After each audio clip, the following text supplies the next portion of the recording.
Good afternoon, everyone. On behalf of the Center for Contemporary South Asia, I welcome you all to this year's final event. My name is Junaid Yassin. I am a PhD candidate in the Department of History here at Brown.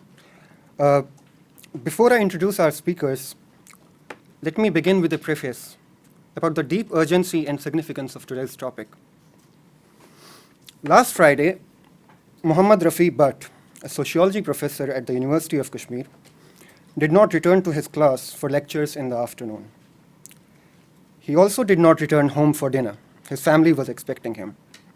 His students, friends, family began looking for him. On Sunday morning, his father picked up a call to hear his last words to his family. And he said, "I'm trapped in a cordon. I'm sorry if I have hurt you. Please forgive me for my mistakes. This is my final call. I'm going to meet Allah." Such conversations of young people saying their final goodbyes to their families have become almost routine in Kashmir for the past many years, particularly since the killing of the rebel commander Burhan Wani in July of 2016. Rafi was killed in an encounter with the Indian Armed Forces along with 4 armed rebels in South Kashmir's Shupian district. During the course of the same day, the Indian Armed Forces also shot dead 6 civilians in protests during and after the encounter. Additionally, more than 100 people received bullet injuries above the waist and pellet injuries in the eyes. The question we are asking here is, why do Kashmiri people continue to resist the Indian rule even after 7 decades of the partition of the Indian subcontinent? Why does the third generation of young Kashmiris since the late 1980s continue to protest and fight, often at the cost to their lives, bodies, property, sanity, in a long drawn-out war which has mostly avoided the attention of the world? To think about some of these questions and more, it's my pleasure to welcome Hafsa, who is an assistant professor of South Asian history at Lafayette College, and Muhammad Junaid, who is the visiting assistant professor of anthropology at Howard and William Smith Colleges, and both of them I have known for a long time now, so welcome. Hafsa completed her PhD in History and Women's Studies from the University of Michigan. She focused on contemporary Kashmir history. Junaid completed his PhD in Cultural Anthropology from the Graduate Center at City University of New York, with a focus on military occupation, space, memory, martyrdom, and violence in Kashmir. Apart from their academic work and publications, both of them have also written extensively in various media portals such as Al Jazeera, Washington Post, Foreign Policy Magazine, Guernica, Economic Political Weekly, Kashmir Reader, Greater Kashmir, among others. For the purposes of today's talk, each speaker will have about 25 to 30 minutes, and then we'll have the Q&A and the discussion for the next hour. We'll begin with history to give you a background, and then we'll come to the present with anthropology, and Junaid will speak. Hafsa's paper helps us to situate the longer histories of ways in which discourses of economic development and progress played a role in maintaining India's claim to Kashmir. And Junaid's paper is going to be an ethnographic account of the modes and meaning of protest in Kashmir that will also shed a light on the contemporary situation, something which I prefaced with. But before we ask Hafsa to come and present, I would also take this opportunity to thank the faculty and staff at CCSA, who have been exceptional in opening up this space for critical thought. In particular, today's talk is also the second and last of the graduate student speaker series. We had Professor Farina Mir speaking last week. She spoke about Muslim modernities in colonial India. And I especially want to thank Stephanie, our wonderful program manager, I think she was here, and Grace, who always work very hard behind the scenes to make everything possible, everything we do here at CCSA. So thank you very much, and please welcome Hafsa Kanjwal.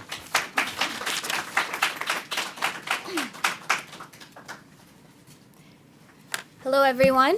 Thank you so much for attending our panel here today, and thank you to the organizers, especially Suvaid, for putting this together and hosting a very important conversation at Brown about Kashmir.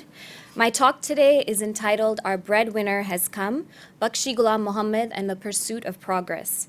It brings us to a time period, the 1950s and the 1960s, that has often been overlooked when understanding the history of Kashmir, As you can imagine, many scholars focus on the period of accession in 1947 and then subsequently in attempting to understand the militancy of the 1980s. But I hope that this talk will will provide us with a deeper history of how state formation has occurred in Kashmir in the post-1947 period, and also how this has shaped political subjectivities in the region. A number of themes that I'll be discussing today, especially in relation to changing hearts and minds about Kashmir and of Kashmiris, are still deeply pertinent today. So let's begin with cinema. In the 1950s and 1960s, the Kashmiri state government, led by Bakshi Ghulam Muhammad, invited prominent Indian filmmakers to come to Kashmir and shoot their films on the region's mountainous landscape, legendary gardens, and fresh lakes. Pretty soon, Indian actors and actresses and entire film teams were descending upon Kashmir, making films like Jungli and Kashmir Ki Kali pictured here. Indian directors sent their scripts to the state's Department of Information, requesting permission to shoot their films in Kashmir. They assured the Kashmiri authorities that the films would have no religious or political propaganda. If a film was approved, a government order would be issued in its name. In these films, the long-admired Valley of Kashmir was depicted as an exciting playground for young urban Indian youth, and Kashmiris were portrayed as a formerly provincial people who were at the cusp of entering a more cosmopolitan modern era, a Naya or a new Kashmir. However, these representations belied the political maneuverings that were happening in the region contemporaneously. This, as we will soon see, was intended. While Bakshi himself certainly did not plan for what has been described as Bollywood's Kashmir obsession, his government's reliance on cinema was part of a larger strategy to project the region as a haven of progress and normalcy in a deeply contested political time. My talk today will examine the role that state-led developmentalism played in the early post-partition period in the Indian-controlled state of Jammu and Kashmir, and more specifically the Kashmir Valley. What I term developmentalism includes discursive narratives of progress as well as actual policies of economic development. My aim is to do three things. One, to demonstrate how the Kashmiri state's development schemes signaled modernization and progress to its local populace in order to create legitimacy for the state's rule. Two, to highlight how these policies were intended to shape the sentiments of Kashmiris towards India as well as Indians towards Kashmir. And finally, three, to show how developmentalism in the region also served as propaganda for international observers in order to project normalcy to the outside world. I'll begin by providing a brief historical overview of Kashmir and situate my research within this period. I will then go more in depth with four specific but varying state policies: rice and grain subsidization, the creation of a tunnel between Kashmir and mainland India, tourism, and finally, engagement with foreign delegations in order to showcase the multiple uses of developmentalism. My emphasis on developmentalism allows us to look into the state-building processes of the post-colonial state and provides a very different trajectory to understanding the local dynamics within Kashmir than scholarly narratives that primarily focus on external factors such as India-Pakistan relations. Okay, so to begin with some historical background, and I imagine everyone here is quite familiar with a lot of this narrative, but there are some local dynamics that I wish to highlight. While most histories trace the Kashmir conflict to 1947, I begin with the year 1931, when Kashmiris launched their first mass agitation against the Dogras, the Hindu monarchy that ruled over the Muslim-majority region from the mid-19th to the mid-20th century, during the period of British colonial rule in the Indian subcontinent. This realignment of the time frame for the dispute allows us to situate later developments as not simply spurred by the creation of the Indian and Pakistani nation-states and their subsequent rivalry, but also as a result of internal dynamics within the state. During the 1931 agitation, Kashmiris called for a more representative government and better economic and educational opportunities, especially for the region's Muslims who had remained marginalized under the Dogras. A vast majority of Muslims were illiterate, and most were peasants and artisans, forced to pay crippling taxes to the Dogra state for their labor. So please keep these images in mind because you'll see some shifts in these representations later. Early Kashmiri nationalists, including Sheikh Abdullah, who would become the first Prime Minister of Kashmir, and Bakshi Ghulam Muhammad, who I began the talk with, were influenced by leftist progressive politics. They formed the National Conference and began to articulate the demand for a Naya Kashmir, a socialist, democratic, secular state that, as a Muslim majority, would safeguard the rights of its religious minorities, both Hindus and Sikhs. Nonetheless, the region's struggle for an end to Dogra rule became entangled with political developments across the Indian subcontinent at the time of the end of colonial rule. As the Indian subcontinent was divided into Muslim majority Pakistan and Hindu majority India, Kashmir was one of the few princely states in which the religious identity of a majority of its population was different from the religious identity of its ruler, the Dogra Maharaja Hari Singh. As the Maharaja brutally quashed an uprising of Muslims in the region of Jammu, he sought military protection from India against his subsequent invading tribal raid from Pakistan. A murky transfer of sovereignty by the Maharaja led a majority of the territory to be incorporated into the Indian Union through a treaty of accession, which gave India control over the foreign affairs, defense, and communications of the region. The treaty promised that the state's future would be determined, quote, by reference to the people, end quote. Both India and Pakistan went to war in 1948, resulting in 2/3 of the former princely state to be controlled by India, while 1/3 was controlled by Pakistan. India took the dispute to the United Nations, which called for a plebiscite in the region once hostilities had ceased. Within Indian-controlled Kashmir, the Indian state placed Sheikh Abdullah and the National Conference in power. While Pakistan and India were still debating the future of Kashmir at the United Nations Security Council, the Kashmiri state government sought to implement the progressive plans of Naya Kashmir. Although the term Naya Kashmir refers to the actual written political manifesto of the National Conference, in my research I use it to denote a critical period in post-partition Kashmiri history to describe a broader political, economic, and social moment.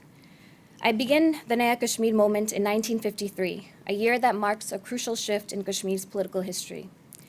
Given the emergence of right-wing Hindu nationalist forces in India at the time, as well as India's increasing interference in Kashmir's internal affairs, Sheikh Abdullah was not convinced that Kashmir's Muslims would be secure in a majority Hindu state, and started discussing the possibility of Kashmiri independence with media outlets and foreign, including American diplomats. A group of his colleagues within the National Conference were skeptical of this shift, and the government of India called upon them to lead a coup against the Sheikh.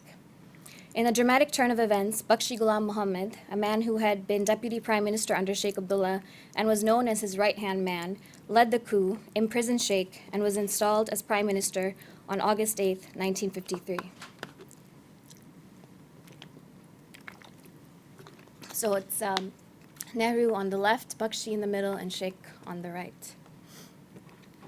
There was uproar within and outside of Kashmir over Sheikh Abdullah's arrest and removal, and the undemocratic means through which Bakshi came to power. In the ensuing riots and protests that occurred, Bakshi's government clamped down heavily against the protesters, and hundreds of people throughout the Kashmir Valley were killed.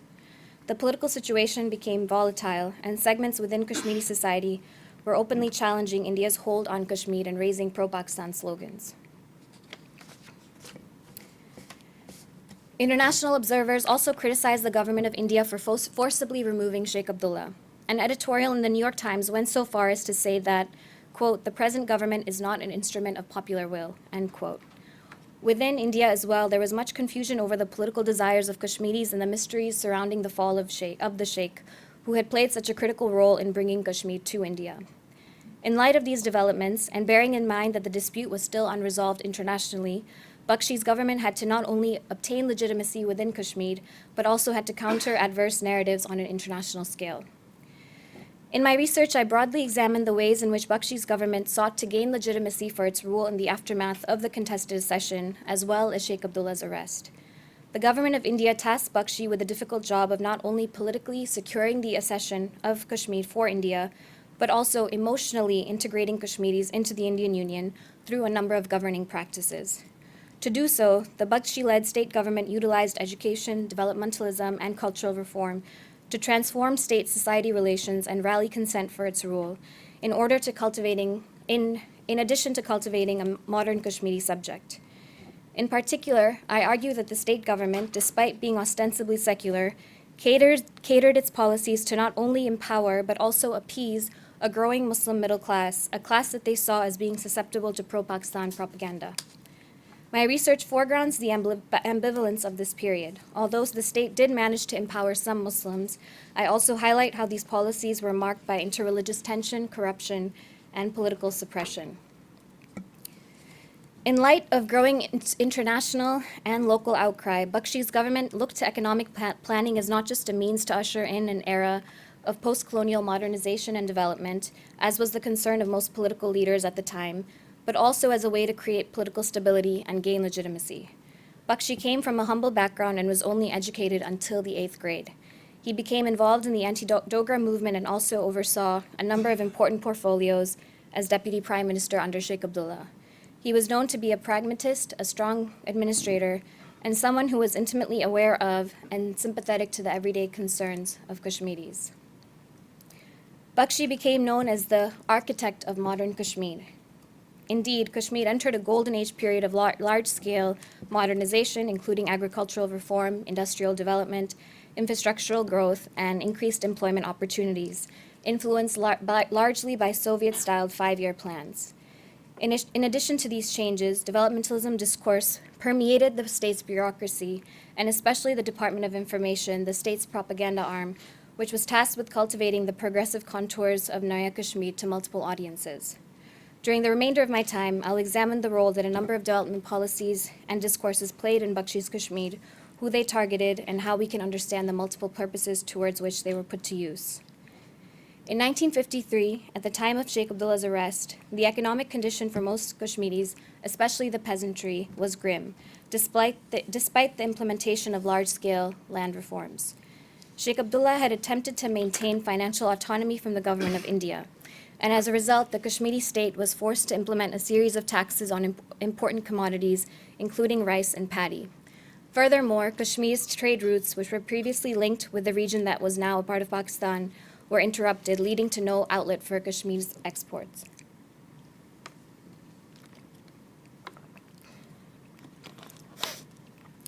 Just a few years into Bakshi's rule, however, it appeared the situation had changed drastically.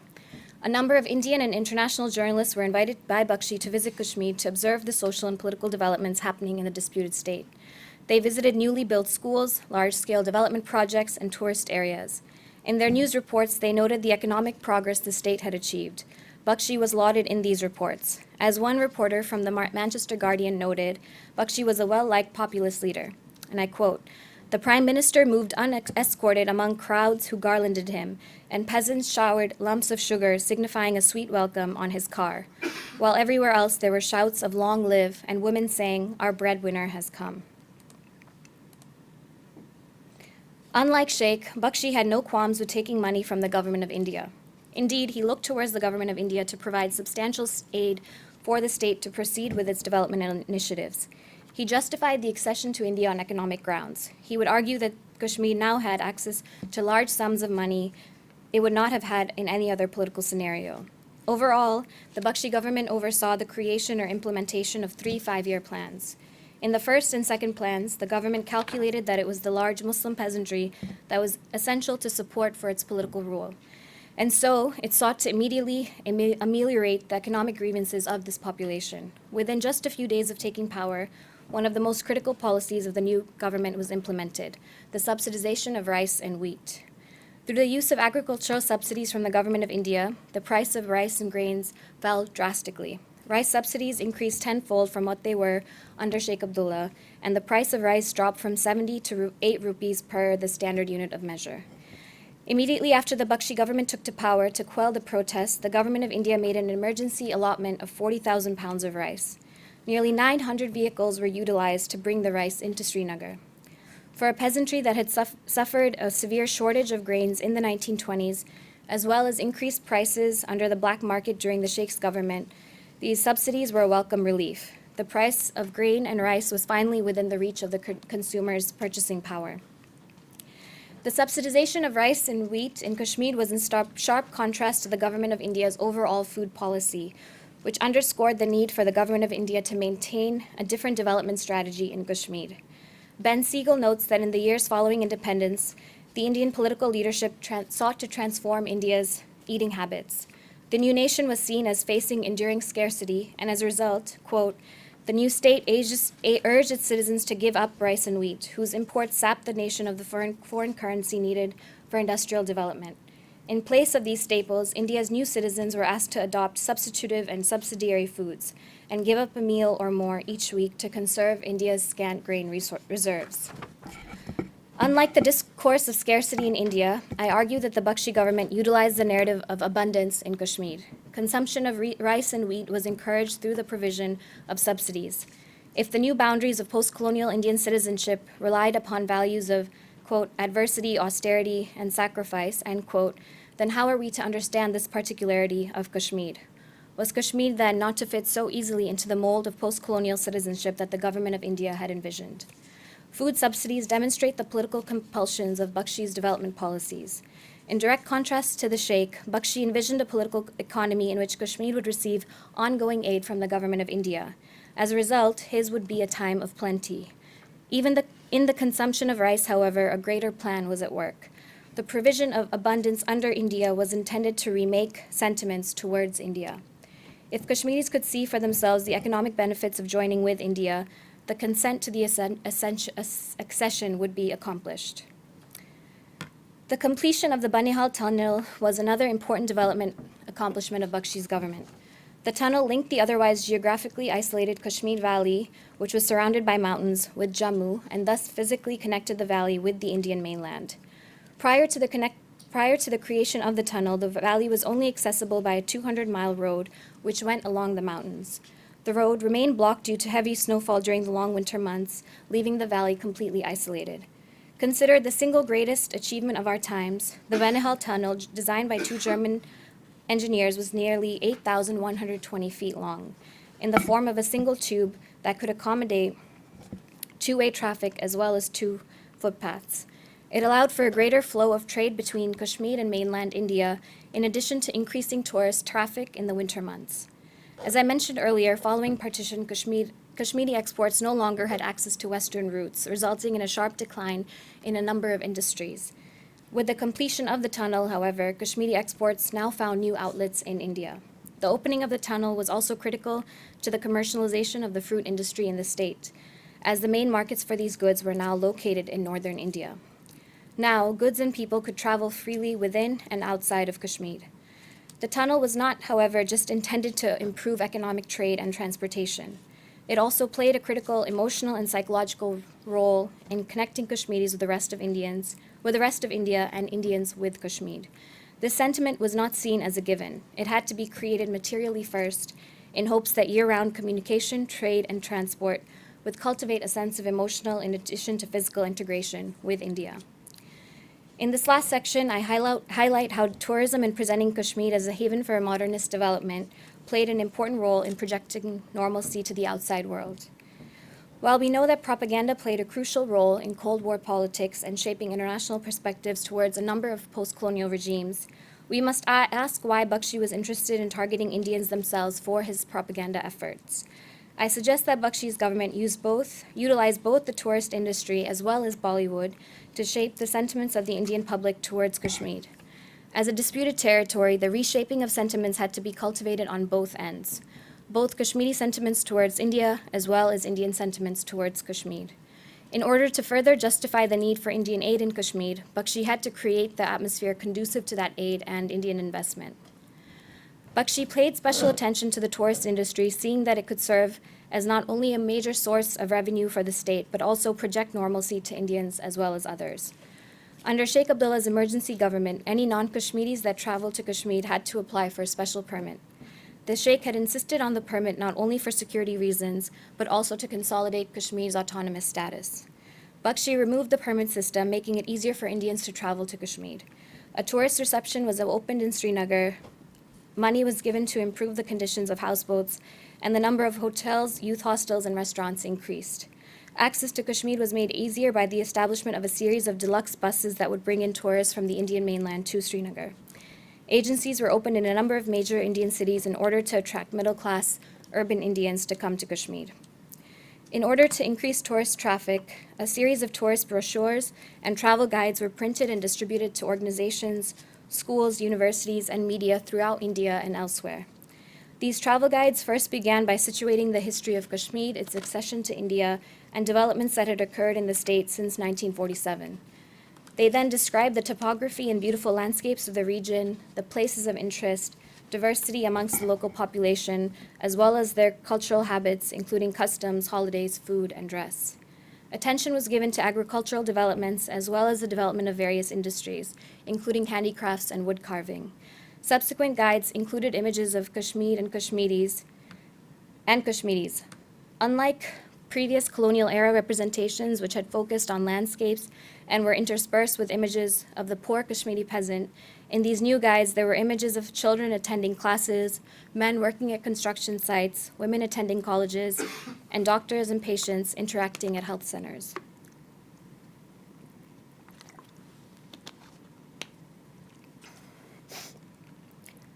These guides intended to project a modern Kashmir and highlight Kashmir's rapid modernization. Kashmir was no more the previously underdeveloped backward society that it had been under the Dogras. It was on par with other modernizing states and thus was a critical constituent of the broader socialist political order. Tourism, which depended heavily upon developmentalist discourse, was intended to project political stability and was also instrumental in associating norms of modernity with Kashmir. Emphasis on developing the tourist industry began to have its desired effect. A correspondent for the Times of India wrote, quote, The steeply rising figures of visiting tourists are a reliable index of the sense of security and political stability now obtaining in the state, which is humming with constructive nation-building activity, providing increasing employment to the people, and building up better and higher standards of living for them, end quote. You can see the increase in tourist numbers here. In addition to propagating tourism, Bakshi was keenly involved in developing ties with the broader Muslim world as well as the Soviet Union. He invited a number of political and diplomatic leaders and media delegations from Muslim-majority countries as well as the USSR to visit Kashmir. The government of India facilitated these visits. Press delegations from Egypt and Syria visited Kashmir in 1955. Leaders and diplomats from Indonesia, Saudi Arabia, and Iran also visited Kashmir. All of these delegations were given the opportunity to meet with Bakshi and other leaders and observe the progress in the state. Their itineraries were filled with meetings with Bakshi and members of his cabinet, as well as tours to major tourist attractions, including the Mughal Gardens and the Dal Lake, as well as schools and major development schemes. Significant funds were spending on hosting these leaders. Upon their return to their respective countries, the media accounts and reports that were written were resoundingly pro-Bakshi and, by extension, pro-India. What was the purpose of hosting these international delegations? Bakshi was acutely aware of the developments happening on the world stage and the implications they would have for Kashmir's future. The fate of Kashmir in the United Nations was still being debated, and the issue of plebiscite remained. By inviting representatives from a number of Muslim-majority countries to see the progress that was being made in Kashmir, Bakshi was able to isolate Pakistan's calls for international Muslim solidarity on the issue. The state relied upon developmentalism to project its legitimacy to a broader international audience, and Bakshi was able to posit himself amongst a coterie of secularizing, modernizing Muslim leaders in the post-colonial world.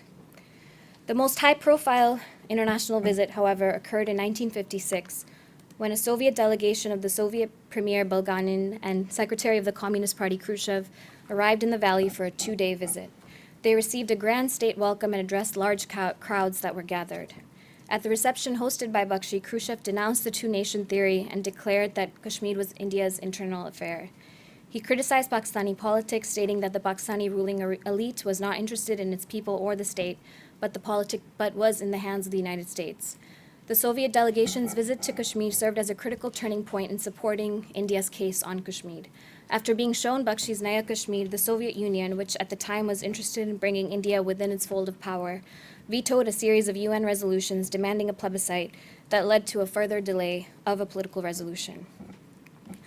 From an examination of a number of these state policies, we can see how Bakshi sought to use developmentalism towards addressing local Indian and international concerns.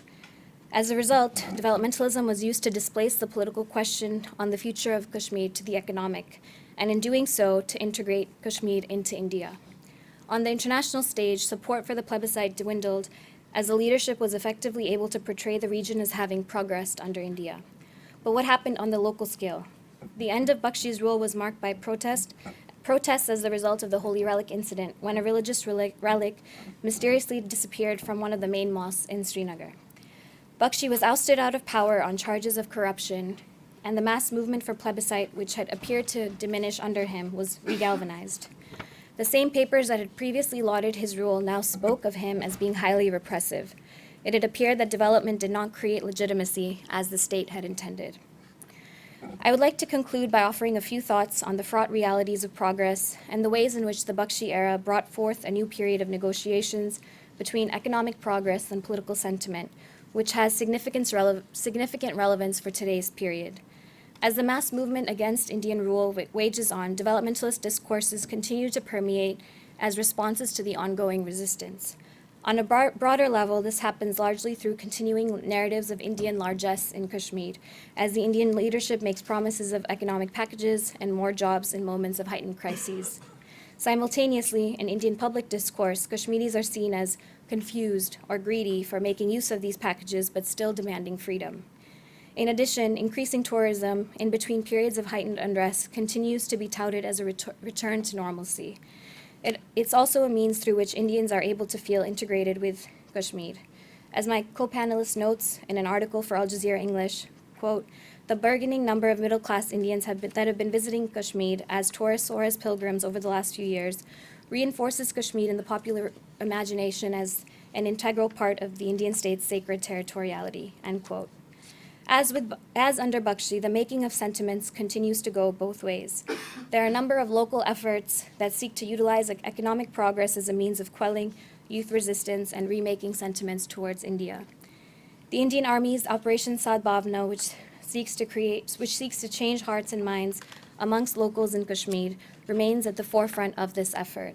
Through a variety of programs, including the promotion of local entrepreneurship, opening of army schools, to sending Kashmiri youth on various tours of India, Sadbhavna attempts to promote goodwill and to remake their sentiments towards India. In one such example, in 2017, the Army sent 20 students and teachers to the Western Command near Chandigarh, in Punjab. In an interview to the Indian Express, a defense spokesperson stated, quote, "The primary aim of the tour is to motivate students from remote areas of Jammu and Kashmir to get a first-hand feel of development in other regions of our country and thereby raise the level of skill development to empower them to be self-reliant," end quote. The operation was also aimed at highlighting the genuine efforts being undertaken by the Army in bringing the youth of this region to develop to their full potential. There's also a parallel effort by the state apparatus to encourage youth to join the administrative services, the police, or other careers where their ability to be political agents is restricted. These individuals are promoted as being the ideal for Kashmiri youth, with promises of access to state resources and economic and social status, in opposition to stone throwers or militants who are primarily blamed for all of the ills in society. Indeed, there have been a number of civil society initiatives that have emerged since 2008, some whose political motivations are explicitly linked to various state agencies, and others whose background and funding is not so explicit. These organizations conduct a variety of activities pertaining to youth development, entrepreneurship, education, and conflict resolution. Critics argue that these spaces, not unlike Bakshi's policies of the 1950s, seek to find economic solutions to the trials plaguing Kashmir and attempt to distract Kashmiris from the root issues of confronting a political and military occupation. Nonetheless, these initiatives have been challenged and subverted on the ground. This is a photo young Kashmiris had shared on Facebook a few years ago after Prime Minister Modi promised that they would be provided laptops if they stopped their agitation against the state. It shows a coexistence of a laptop signifying development and stone signifying political protest. I conclude with a final thought.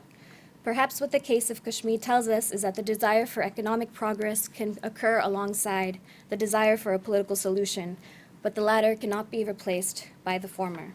Thank you, and I look forward to answering your questions.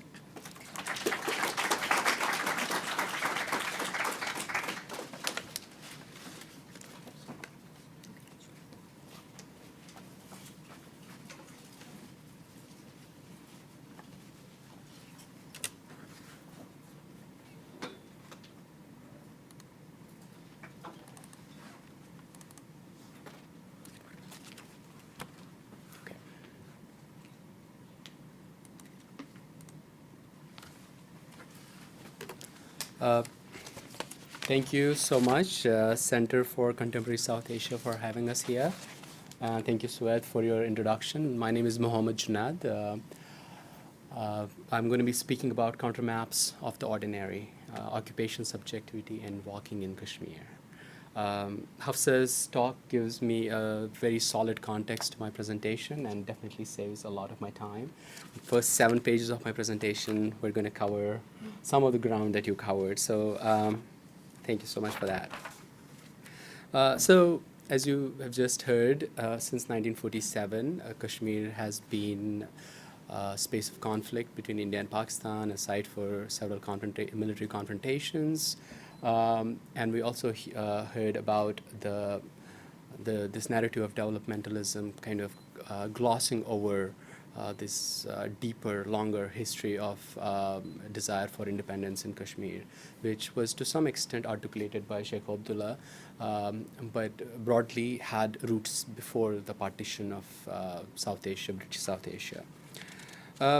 My larger research began in 2006 when I was interested in a film project which tried to explore how do people who live in the South Asian borderlands experience and talk about freedom 60 years after India's and Pakistan's independence.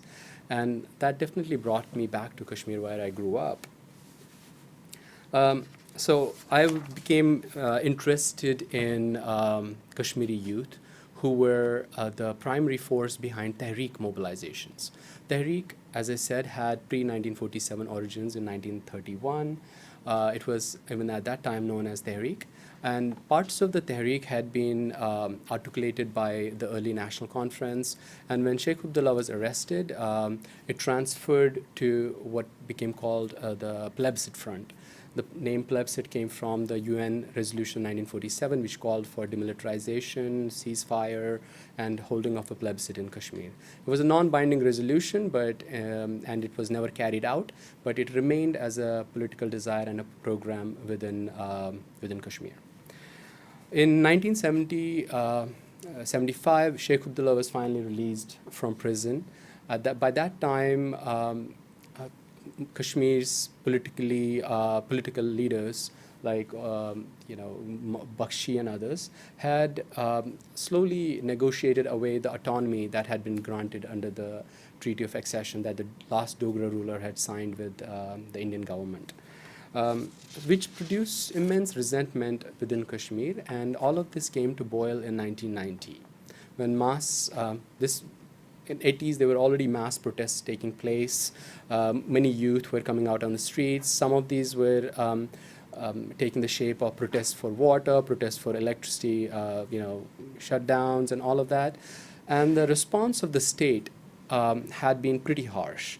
One of the sparks of the rebellion that took place in 1990 was a massacre of 13 protesters on a bridge in Srinagar in 1988.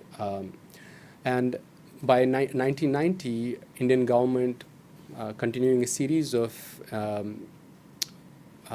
interruptions and interventions in Indian politics, forced Farooq Abdullah to resign and sent a new governor, Jagmohan, to Kashmir. This happened on around 19th of January 1990. Along with this, the new governor imposed a 3-month-long curfew in Kashmir. And during this time, close to 350,000 Indian soldiers came into Kashmir. In July that year, Indian government imposed what it was called the Armed Forces Special Powers Act, which gave extraordinary powers to the Indian military in the valley. All of this to suppress this emerging rebellion, because many of the youth that had been put into jail in the aftermath of a rigged election in 1987 had gone on to Pakistan and come back with arms. And at the end of the curfew from January to March, several thousand Kashmiri youth had crossed over the line of control and come back with arms. So my work broadly covers this period, but today I want to broadly talk about how do Kashmiris experience, understand, and negotiate their daily encounters with the Indian state, that which is like 27 years after the imposition of emergency in Kashmir, 27 years after the military coming into Kashmir. And what can it tell us about bodies and subjectivity in spaces of conflict? In the talk, I will examine how the state of emergency imposed in 1990 produced a military occupation under which carrying out basic everyday activities, especially walking in urban public spaces, became fraught with risk and violence. Alongside an armed insurgency which gradually waned by late 1990s, Kashmiri youth developed a series of protest strategies to keep the Tehreek movement alive while developing instinctive cartographic strategies, which I call countermapping, to produce contingent modes of urban mobility as well as a sense of everydayness.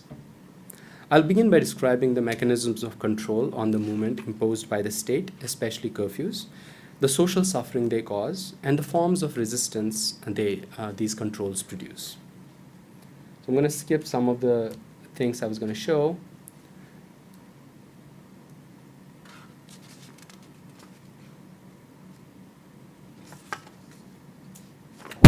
Sorry.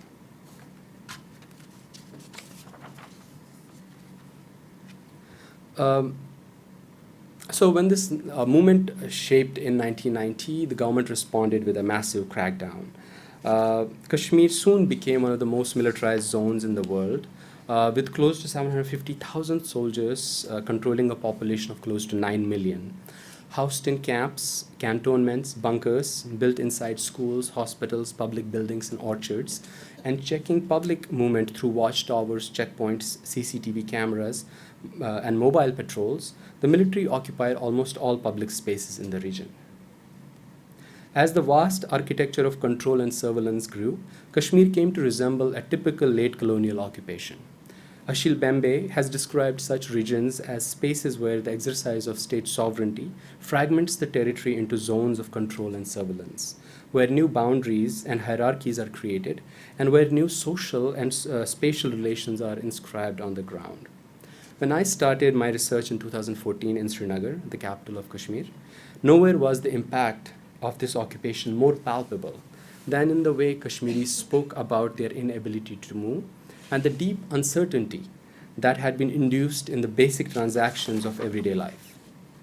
Under occupation, reaching places or visiting people, playing or loitering, and carrying out mundane tasks had become a challenge and a matter of existential concern.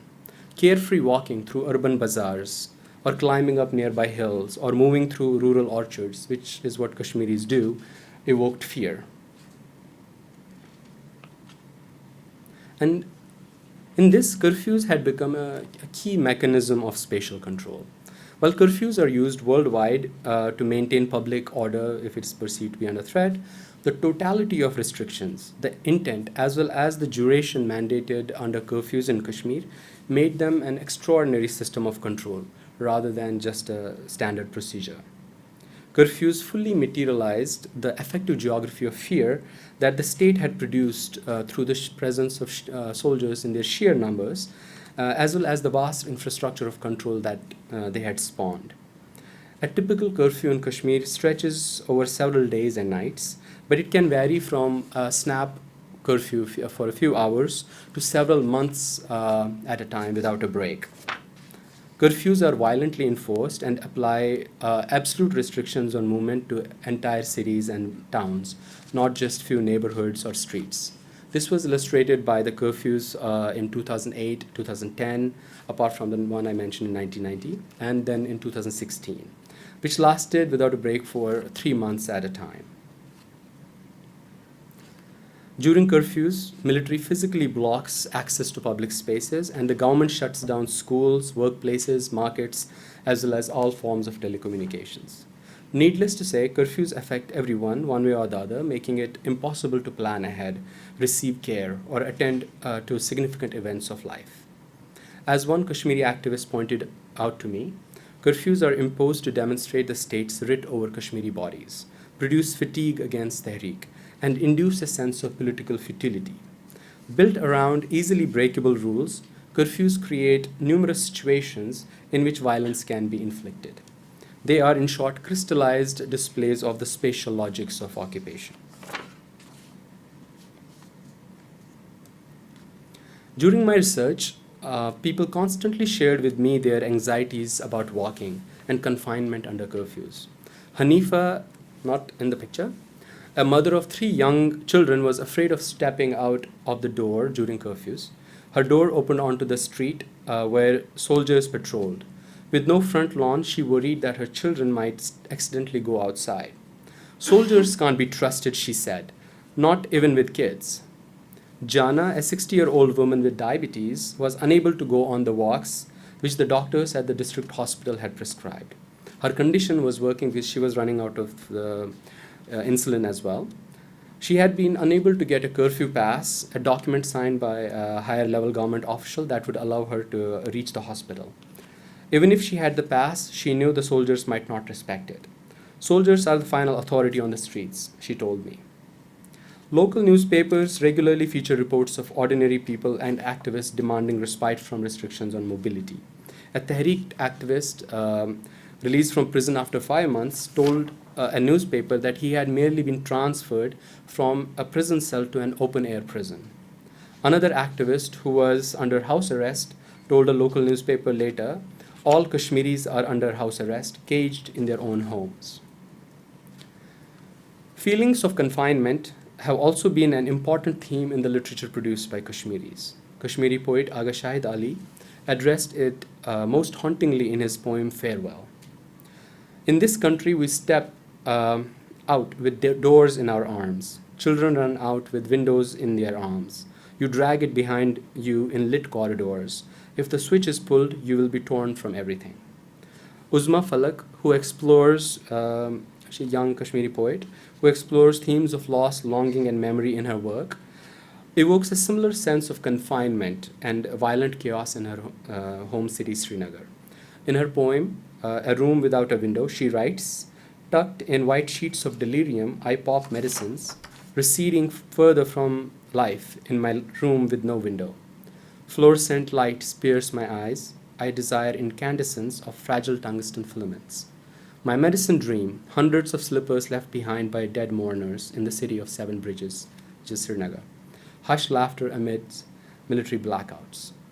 Both Ali and Falak, directly and in their metaphors, reveal an everyday life struggling in captivity. This concern has also found expression in artistic forms, like this painting by Masood Hussain, as well as in prison memoirs, spiritual autobiographies, private letters, and history writings in Kashmir, which I have analyzed in my work.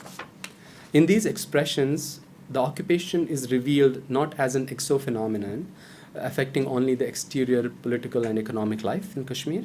It is also experienced as a carceral condition that percolates into the deeper recesses of everyday life, taking bodies and minds into its grip and violently shaping subjectivities. But despite this exacting state control, Kashmiris are neither its passive objects nor do they think themselves as such. Many are able to rebuild social life and political identity persistently through overt forms of bodily resistance, but also through those hidden transcripts which James Scott has described as the discourse of the subordinated, which takes place beyond the gaze of the powerful. So what I want to do with the time I have, I want to ask, what do these overt acts of resistance and hidden transcripts look like in Kashmir? What do they signify?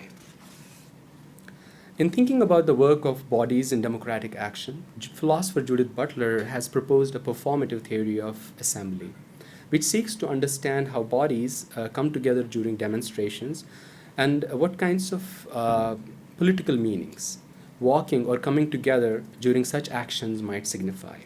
Butler argues that when bodies assemble in public spaces, they are, and I quote, exercising a plural and performative right to appear. They deliver what she calls a bodily demand for political conditions to no longer be afflicted by induced forms of precarity. In making their bodies plural and visible, people call into question the reigning notions of the political itself. I find Butler's work quite resonant in the case of understanding Kashmir and the political protests there. Tehreek activists in Kashmir consider assembling and walking together as critical to asserting selfhood in public spaces. It is not incidental that the term Tehreek, which has its roots in Urdu and Arabic, also means movement. These activists give regular calls for people to assemble or walk towards historically symbolic spaces in Srinagar, as well as in other towns, or to join funeral processions to mourn political killings. There are other forms these takes, like Jello Protests. Jello literally means let's walk.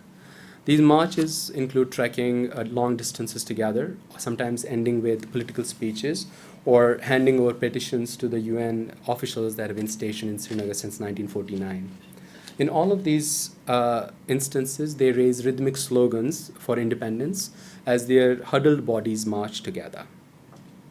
Another important but paradoxical form of political action is hartal. As you may know, it's been used in other South Asian contexts quite often. It's a complex political performance which makes certain kinds of politics visible. Empty streets and closed shop fronts become visual signs of disobedience. In some ways, they mirror curfews, but the only difference is that hartals are voluntarily observed where curfews are violently imposed. Quite expectedly, the government tries to prevent Tehreek assemblies and marches by arresting the organizers and by intensifying curfews. This brings people and the state forces into violent confrontations. As soldiers beat back marchers, groups of young Kashmiri activists organize themselves for sustained street confrontations, which some have called sangbazi. These confrontations in recent years have become cyclical and bring a day's political escalation to a dramatic end. Sangbazi, as I will explain, is a spatial practice. It has social meanings that reveal the material and emotional costs of life under occupation. Official records from the 20th century, which you may have also come across, show that the Kashmiri youth from Srinagar used to throw stones at Dogra tax officials because the Dogras had imposed heavy taxes on Kashmiri artisans and cultivators. This practice was at that time known as Kanijang or stone battle, and were severely put down by the Dogras. After 1990, as Kashmiris directly confronted Indian soldiers, these stone battles took on a more serious character. The practice lost part of its class stigma and came to be called sangbazi, or game of stones, which was a striking name for what had once been considered a crude practice. Sangbazi often starts from confrontations during curfews, and then the two sides get locked into violence, which frequently spirals into scenes of bodily injuries and even deaths. In some of these events that I witnessed, soldiers and protesters started heckling each other with sharp verbal taunts, especially exchanged between protesters and Kashmiri policemen, who were mixed among the Indian soldiers. Among other things, the protesters called policemen gaddar, or traitors, while the policemen retorted with terms like bekar, jobless, or chersi, which is drug addicts. In contrast, Indian soldiers call the protesters anti-nationals and Pakistanis. These exchanges reveal the main frames of understanding that the participants in such confrontations used to see themselves and their opponents. The protesters invoke the language of loyalty and disloyalty in relationship to Kashmiri officers who are seen to be betraying the nation. The latter dismiss such charges by discrediting the protesters as social outcasts. Indian soldiers, on the other hand, draw upon Indian media and government discourses to see Kashmiri protesters as the enemy, and hence bereft of rights. Given the irreconcilable shape of these parallel dialogues on the streets, verbal taunts soon give way to the use of firearms and tear gas on the side of the government forces, and stone throwing from the side of the protesters. Sangbazi is a dramatic enactment of politics in a space where the notion of politics itself is severely delimited by the state. There is a performative dimension to these scenes in that they are stylized sets of repetitive action. They keep happening all the time. Sangbazi often starts outside mosques after Friday prayers, and then each side withdraws around 6 p.m. when the soldiers, their daily shifts end. No new territory is won or lost. Sangbazi definitely has no winners. It's often frustrating to watch and leaves many non-participants angry.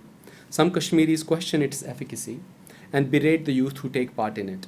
It reproduces state discourses about Kashmiri youth as subversive and undisciplined, who must be punitively contained, even though most Kashmiri youths are not Sangbaz.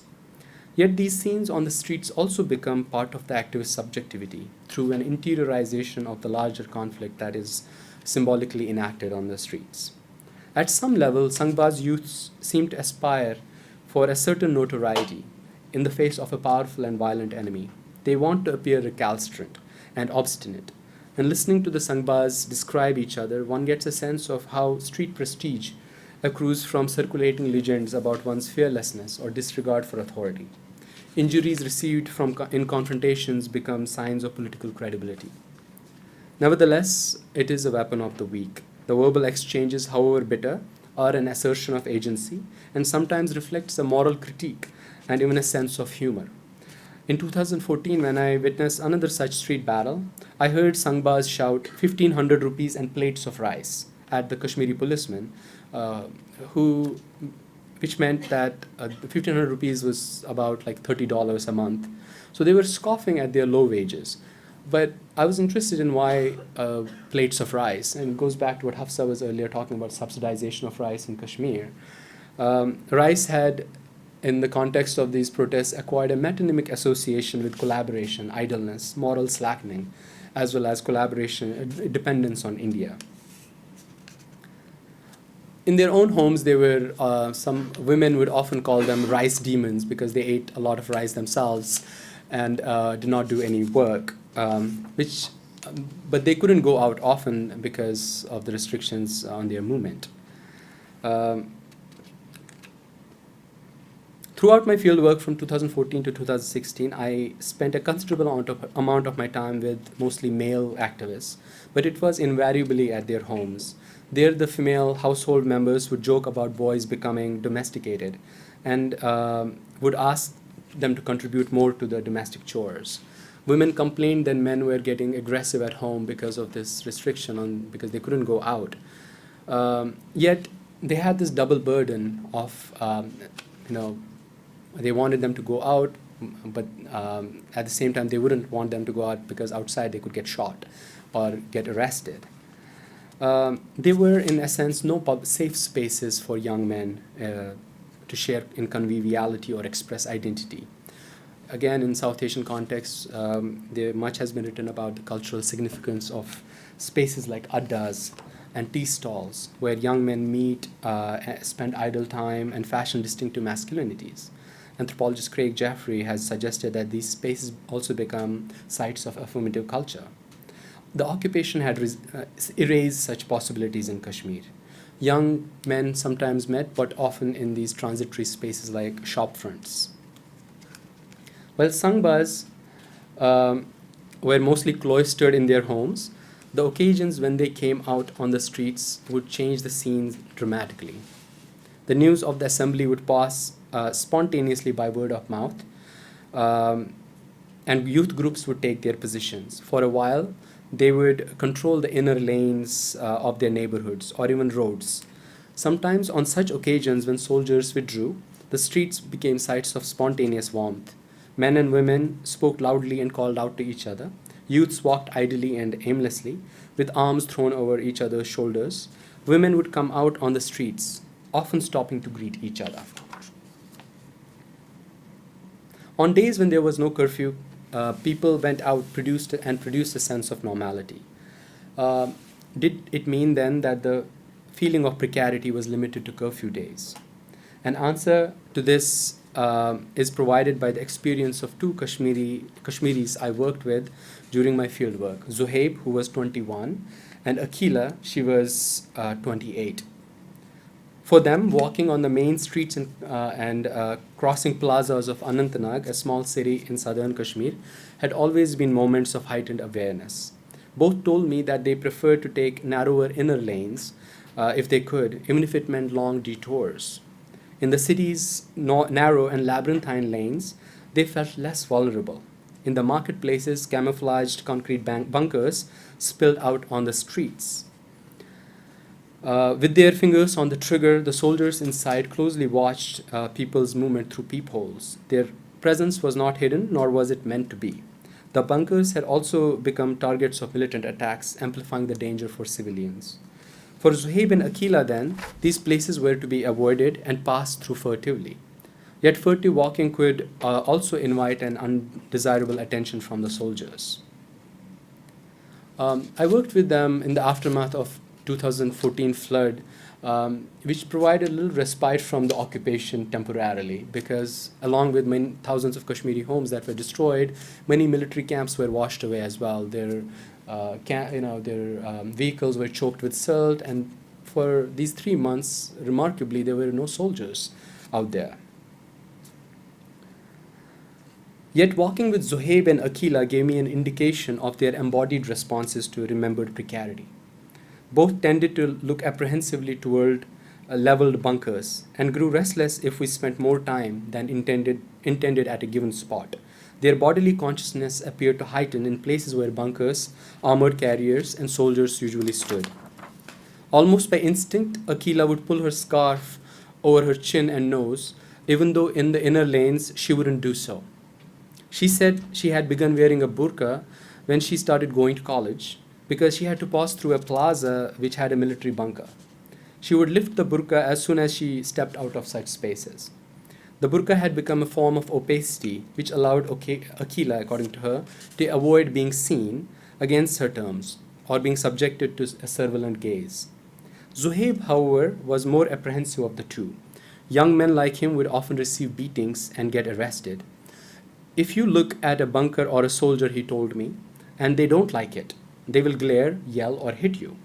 This traumatic relationship with gaze resonated with what Bell Hooks says about the nature of black parenting in the US and what Ambedkar says about upper caste injunctions against untouchable gaze. At several points, Zuhaib asked me not to look up at a bunker.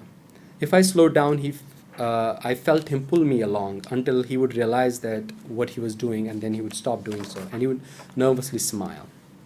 The maps young Kashmiris helped me draw of their towns and the neighborhoods reflected this preoccupation with the militarized landscape and their perception of violence embedded in public spaces.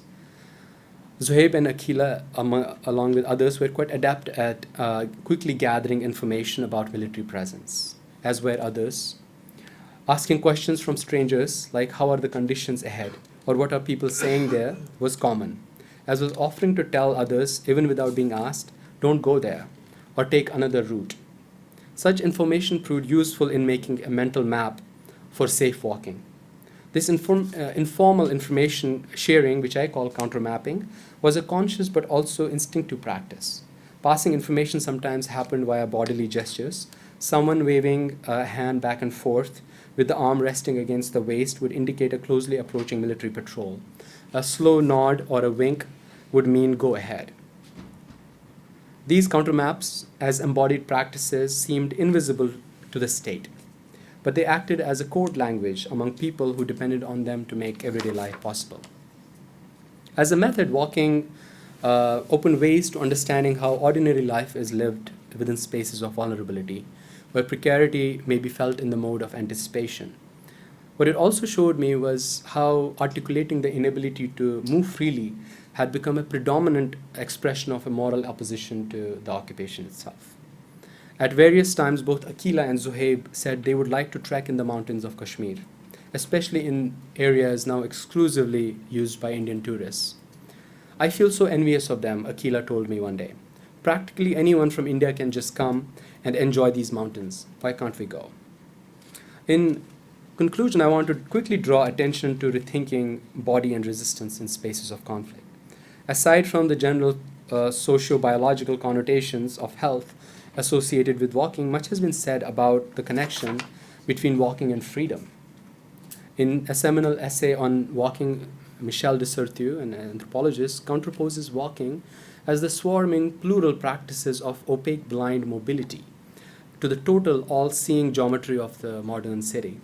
If urban spaces organize rationally involving visual, panoptic, and theoretical constructions, walking, he argues, produces an alternative experience of space, one that he calls anthropological, poetic, and mythic. In this sense, walking becomes a practice of freedom and resistance, and reflecting on the inability to walk in Kashmir shines light on how inequity is produced and experienced within zones of military occupation. The occupation in Kashmir has structured the landscape in a way that defamiliarizes it as a lived place, and in which people's sense of belonging is chronically interrupted. Occupation produces a geography of fear, a fear which Kashmiri bodies are forced to absorb. Daily life becomes a series of continuous negotiations. At the same time, the state gives its military extraordinary forms of mobility through regular and often exclusive control over roads and public spaces. Individual soldiers, of course, are as captive to occupation's diktats on movement as others. As sentries and as guards stationed on streets, they remain frozen in place, constantly watching and fearful. Within their bunkers and on top of their armored vehicles, their bodies become part of the military's infrastructural assemblage. My work shows that we need to recognize that people living within spaces of violence may not reveal a clear script of resistance. They respond to state control with cleverness, agility, cunning, and adaptability. We need a fuller appreciation of their political projects, which are often formulated in the languages of global justice and shaped by historic senses of regional belonging, as well as pragmatic strategies of survival. The corresponding political subjectivity that sustains these projects is often expressed and enacted as a bodily demand to be seen as rights-bearing subjects. Thank you.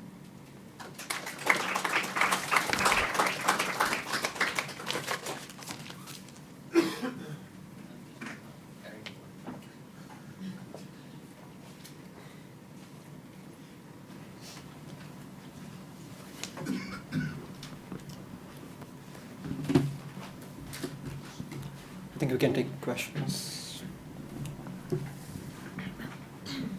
Hi. My question is to Mr. Junaid. Your work presented was really interesting, and I think it's fascinating to see how the Kashmiri people are navigating the space.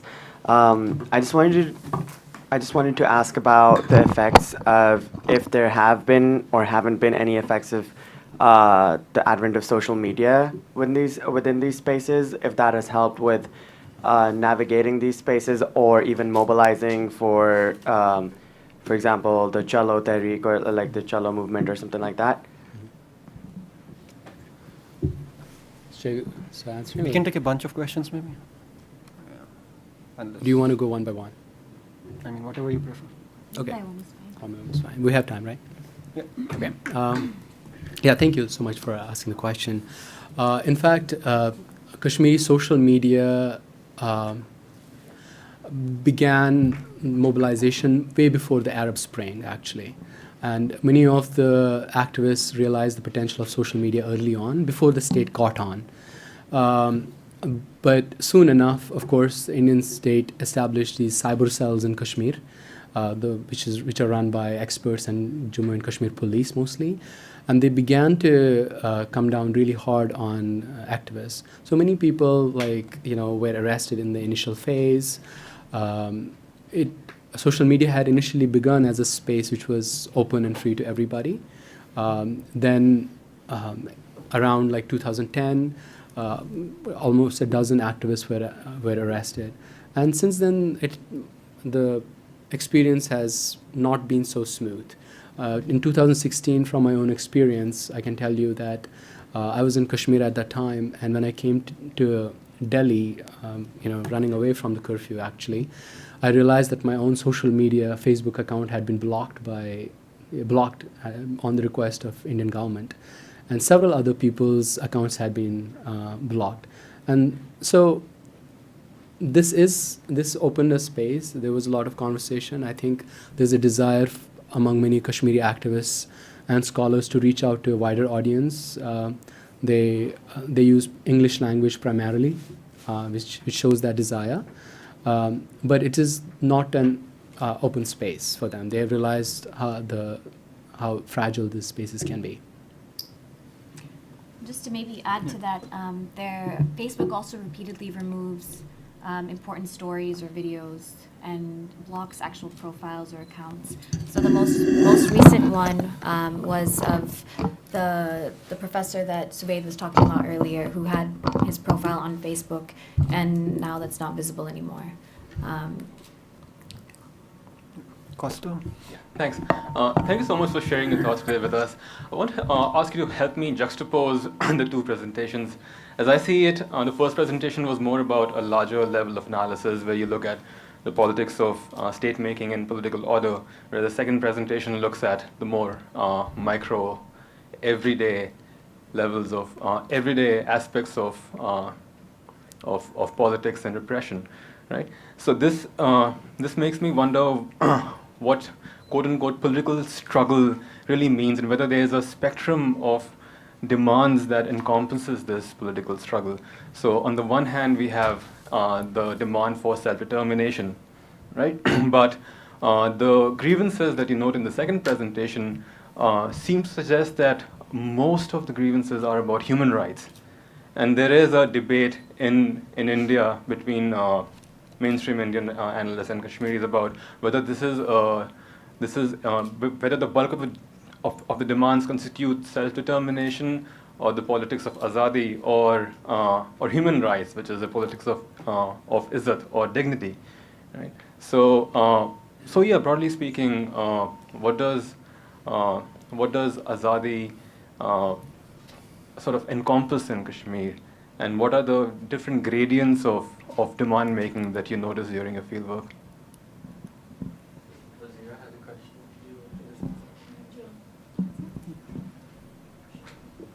We can collect both and maybe. Yeah, I just wanted to thank you both for really fabulous presentations, and I think well encapsulated, covering from a historical to an ethnographic, but also thinking really about relationship of this region in specificity.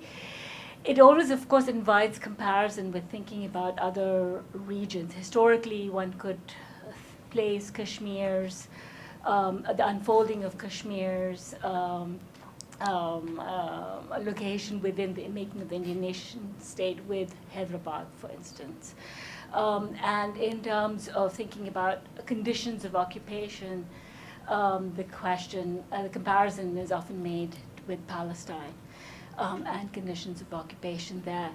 And I imagine that thinking and writing, particularly on both those regions, the invitation to think comparatively is one that you have had to engage in.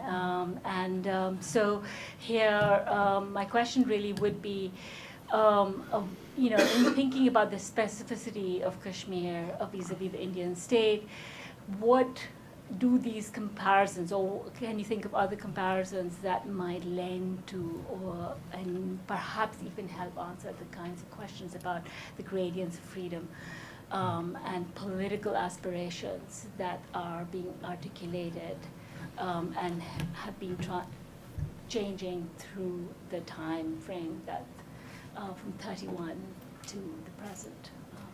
Sure. Hafsa, would you like to go first? Sure. To the first question, I guess I don't like to juxtapose the right to self-determination and human rights as being separate, in the sense that I think the right to self-determination is a human right, to be able to have the political will to decide what your political future is going to be is a fundamental human right. And I think that's how many Kashmiris also perceive of that. So I guess the way that I look into this research, especially in relation to economic, these discourses of economic progress and the economic desires that people have that sort of go alongside their political desires.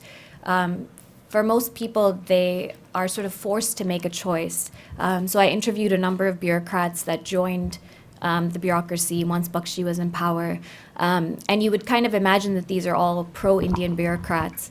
But once you sort of get a sense of what their politics really were, most of them were either pro-independence or pro-Pakistan at the time. So to me, I don't think Kashmiris themselves think of these things as being separate. They're very constitutive to how they understand their economic freedoms, their political freedoms, their religious freedoms are sort of all in tandem with each other. Could I just ask you if you could talk about the Al-Fatah Moment, which was like, let's say, active in 60s and 70s, which sort of continues into the militant movement in the late 90s, late 1980s, yeah. Yeah, so I mean, actually, pre-Fatah movement, there was a non-violent plebiscite movement led by the Plebiscite Front, of which Sheikh Abdullah was sort of the advisor. He wasn't officially a member. So they were demanding the right to self-determination.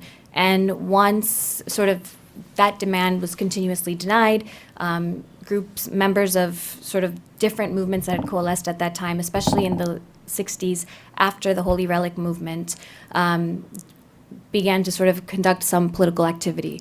And they held sort of different attacks in the late 60s within urban areas in Srinagar, so militant attacks. But what's interesting to see is that a lot of them were sort of eventually brought out. So a number of them became ministers or were given different government ministries and positions. And many of them were former militants turned ministers. So there is sort of also within this history, a larger history of betrayals and compromises.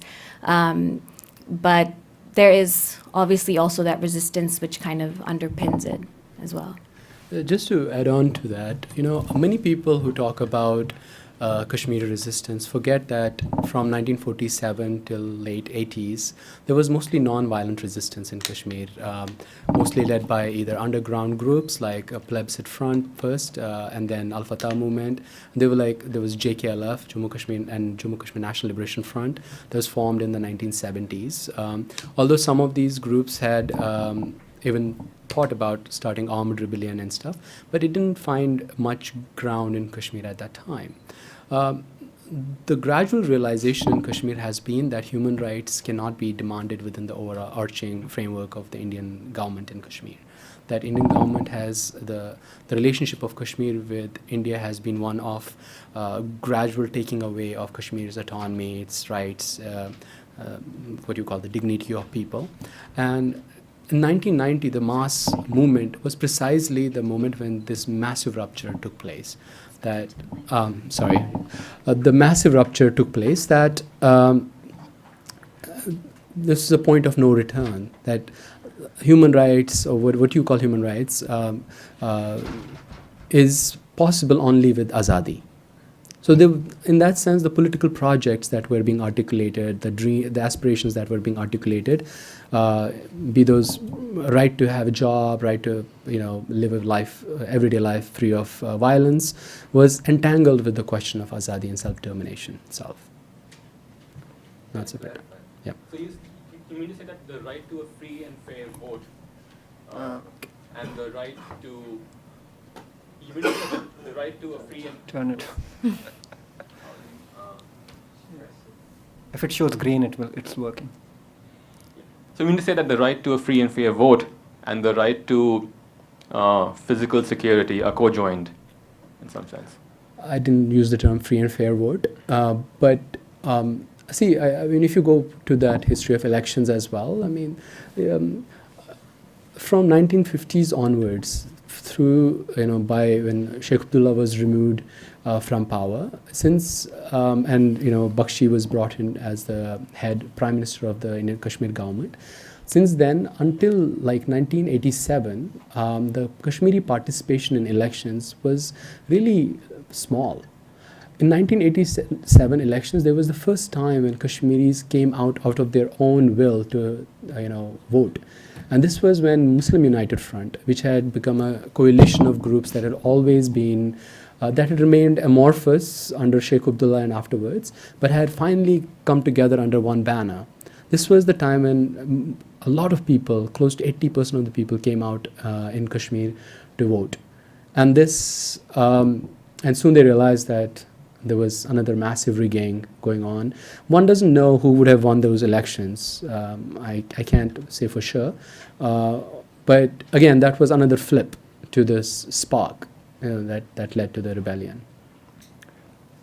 And Wazira's question about historical comparisons with the Hyderabad state and also the modern occupation of Palestine, which I really actually wanna cover both that. of them begin in the middle of 20th century, but Palestine gets so much attention, Kashmir doesn't, and if you Yeah. could speak to that.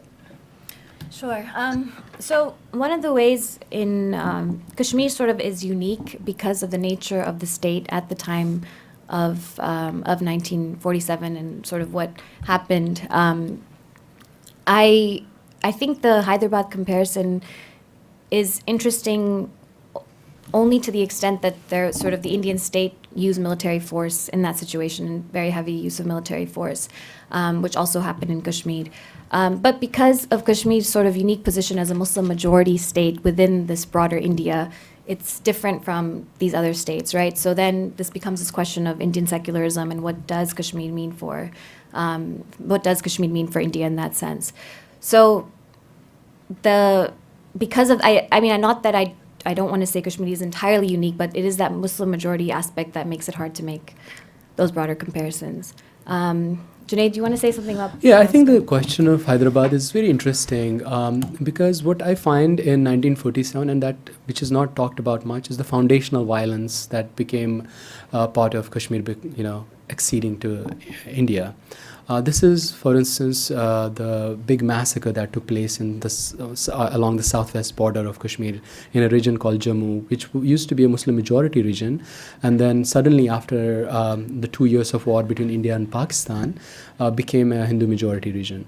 And it's documented that close to 250,000, or the actual number is 237,000 people might have been killed, and close to 500,000 people were displaced. And this foundational violence also took place in what Indian government calls police action in Hyderabad, in which, in the case of Hyderabad, it was the Razakars who were used as a way to justify that violence. In Kashmir, it was the Qabailis, which were supposed to have come from Pakistan. But in reality, these Qabailis were people who lived in the erstwhile state of Kashmir. These were like people from Punch, mostly soldiers who used to work with the British Army and had come back from the Second World War, from Europe and other places, who rebelled against the Maharaja. In any case, their kin folk who came from what is now called the federally administered territories in Pakistan, they did join in, but later on. So I find this foundational violence quite resonant in case of Hyderabad and Kashmir. Of course, in case of Palestine, the similar strategies have been used. Palestine clearly gets much more attention because of its proximity to the West and West's own investment in Palestine. And in the more direct complicity in that relationship, it's both like a occupation by a so-called first world occupation and kind of retaining the earlier forms of colonialism. In Kashmir, we have a third world occupation, and by a previously colonized state, trying to reimpose similar structures of power, similar laws on territory which it claims as its own. But yes, the strategies that have been used, the architectural strategies, the way the movement of people is controlled in both regions is strikingly similar. And there are official ties also, obviously, between the Indian and the Israeli states. So cool. it's not just similar, sort of. It's not incidental, right? There are actual material relations. Although I would point a small difference in the discourse. In Palestine, it's like, you don't belong here, we'll oppress you. But in case of India, it's like, we love you, that's why we oppress you, that kind of stuff. Can we collect maybe a couple of 2 or 3 questions? Yeah. Thank you both very much. Green light, yeah. So I had a specific question about your argument, Hafsa, and then a general question for all 3 of you. The specific question was about your analysis of why the developmentalist project failed to secure legitimacy for the state. And I thought there were 2 interpretations, and I wanted to ask which one you thought was better. So one interpretation of your argument is that the reason that the state's project failed is because the developmentalist project failed in its proximate aims to raise standards of living. And so the standards of living in Kashmir. And so the reason that it failed in its ultimate aims to secure the legitimacy of the state is because it failed in its proximate aims. The other interpretation would be, even if the state had succeeded in its proximate aims, there was nothing it could have done to secure the legitimacy of an illegitimate state. And I wasn't sure which of the two was the better interpretation of your argument. And then the broader question for all of you was, I was wondering if you could help me make sense of how to periodize the insurgency and the movement in Kashmir over time. So there are various ways to understand why insurgencies rise and fall. I mean, one way is to think about the endogenous capacities of people in the region, and as they rise, movements arise, as they fall, movements fall. Another way to think about it is political opportunities that the Indian state perhaps opens or closes. And another way to think about it is as intensifying grievances or de-intensifying grievances. And I was wondering if you could give a sort of boilerplate theory of why the movements rise at some point and why they fall at other times. Thank you. Sure. Pedro at the back. Thank you so much for the two fascinating talks. I'd like to ask a very specific question about one particular presence that was addressed by both talks, and that is tourism, the gaze of the tourists. In the travel guides since the 50s, the depictions of the locals, the customs, the food, the culture, and so on and so forth. And then in these counter maps, in this counter mapping, the place of the tourist, the place where we cannot go. So I was wondering if you could talk a little bit more about the records of the tourists. Have you somehow worked with, I assume that there are photographs, social media posts, and so on and so forth. And how can you sort of cross-read these portraits, these records of the same place by Kashmiri and by the tourists that sort of inhabit the same place? How is this gaze contested by these presences? Thank you. Yeah, maybe respond to these two, and then we take a question at the back. Okay. So to your question on developmentalism, so my larger argument in this chapter in the dissertation overall is that there was a particular type of developmentalism that existed because Kashmir was disputed.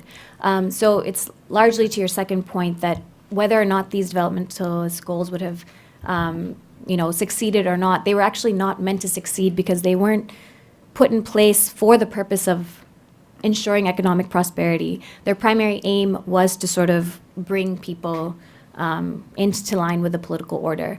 So even in terms of just very basics, the amount of money that's given to Kashmir is actually quite significant, but it's given in terms of aid, so grants and aid, in terms of loans instead of grants and aid. So as a result, there's actually very little self-sufficiency that was achieved as a result of these developmental policies because the state was sort of always to be linked to India or be reliant on India.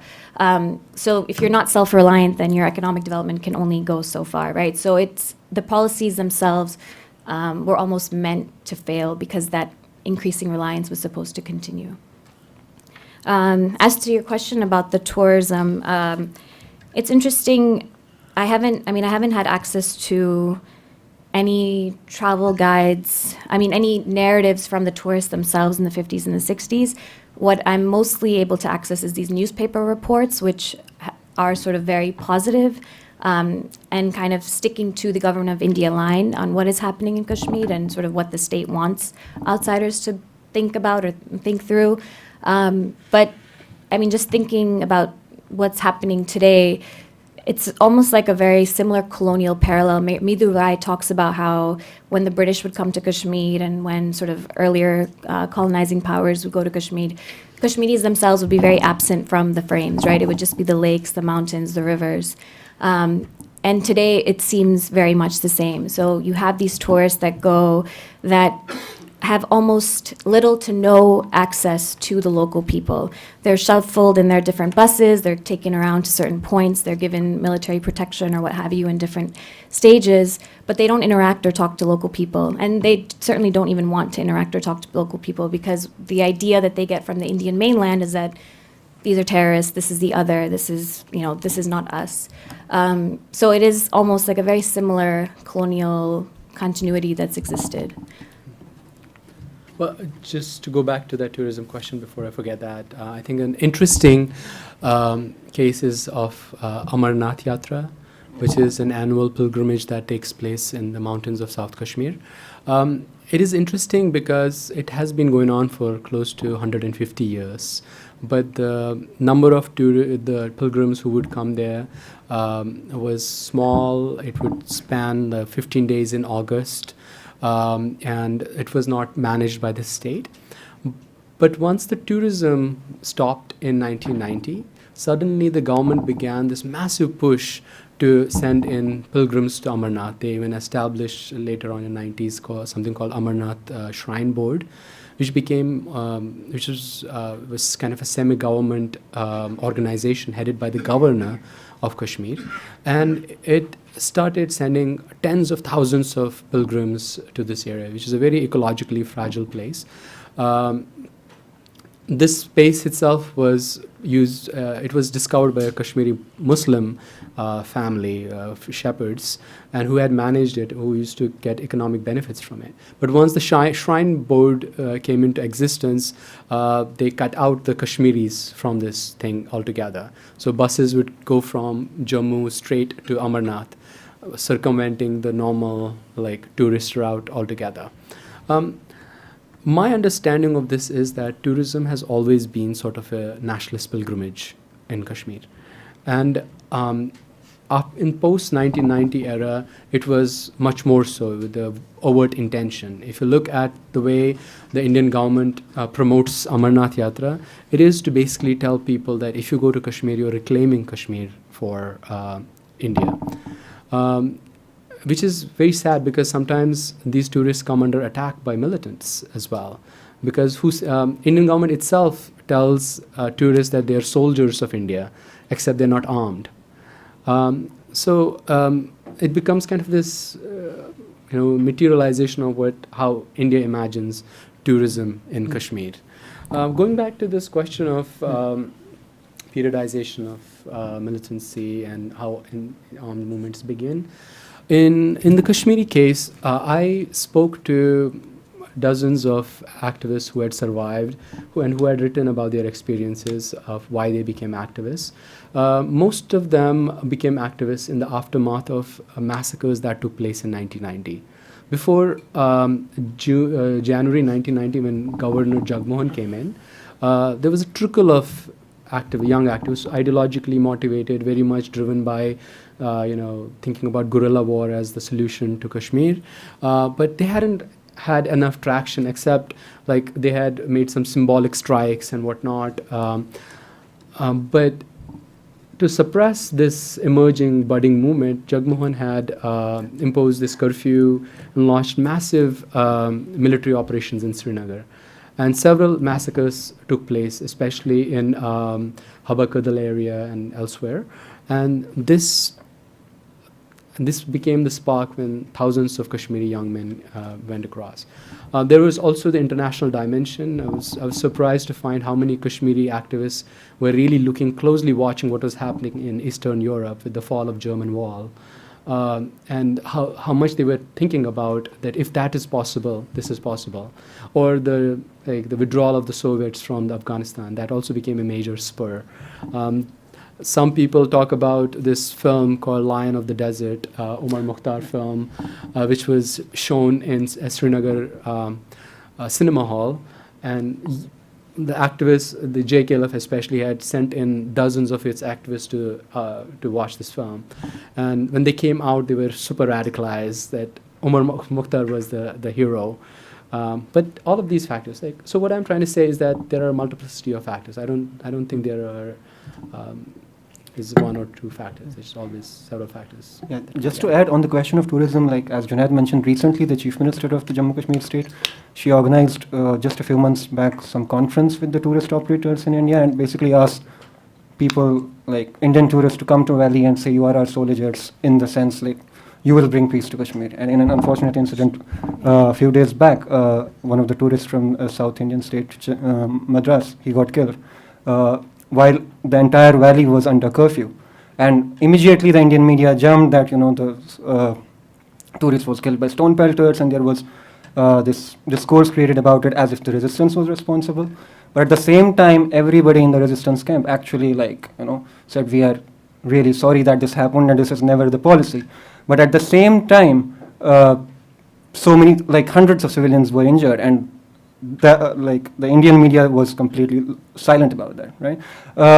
Also, there is also this thinking about tourism, as also Junaid mentioned, about being utilization of tourism in support of the Indian armed forces. So one of the issues in Amarnath Yatra controversy of 2008 was they wanted to settle the families of the army personnel in that area, where they wanted to transfer the property to the Shrine Board and also wanted to settle some people. And also they wanted to increase the numbers. So if you look at the data from early 90s till now, the numbers have significantly increased. So it was like the more footfalls, the more number of tourists we can show, and it's an old strategy, as Hafsa also pointed out. So more number of footfalls, more tourists, so peace is there in the valley. And about the insurgency question also, there was an insurgency in the early 90s, which began after the elections of 1987. But in 2008, there was this massive wave of non-violent protests, which was also equivalent to the Arab Spring. And not much attention came, right? So in summer of 2008, around 72 people were shot dead, tens of thousands injured. There were protests in 2009 in the context of Shopian gang rape and murder of 2 women. There were protests throughout the summer of 2010, 117 people were shot dead. And after that, they started using pellet guns. So they wanted to minimize the casualties through bullets, but that led to mass blinding of people. So that continued since 2010 to 2016. And after, in 2016, when Burhan Wani was killed, which in the next 2 days after his killing, 30 people were dead and hundreds were injured. And in the next 3 months, there were around 1,100 people with injuries in eyes, who were injured with pellet guns. In fact, New York Times called it the world's first mass blinding, right? So now the insurgents were kind of joining. I think the logic was that we are protesting non-violently, we are dying anyway, and these are young, well-educated boys. And in 90s, at least it was underground, you could know locally who is, but they wouldn't expose themselves. And now with the social media, the first thing they do when they join is put up their picture on Facebook or something. Right, which works a little differently also in South Kashmir. Why do that? Because once they miss the home, once they leave the home, they come out of their home or go to join the rebels, the amount of militarization is such that the army anyway knows that they have joined the rebels or they have gone out, right? So they are under the radar anyway. And they turn this, they turn this insecurity of their lives on the, they just put it out on Facebook and say, okay, yeah, we have joined. And that leads to this chain of young boys joining, right? So yeah, there was a question at the back. I think Sarah and then.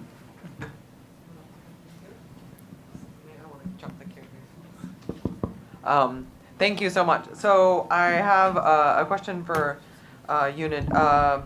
And kind of more about the idea of walking in anthropology, because I think it's a really, really wonderful concept. And so the way you're kind of approaching walking, it's mostly as occupation, or space too, is occupation and movement.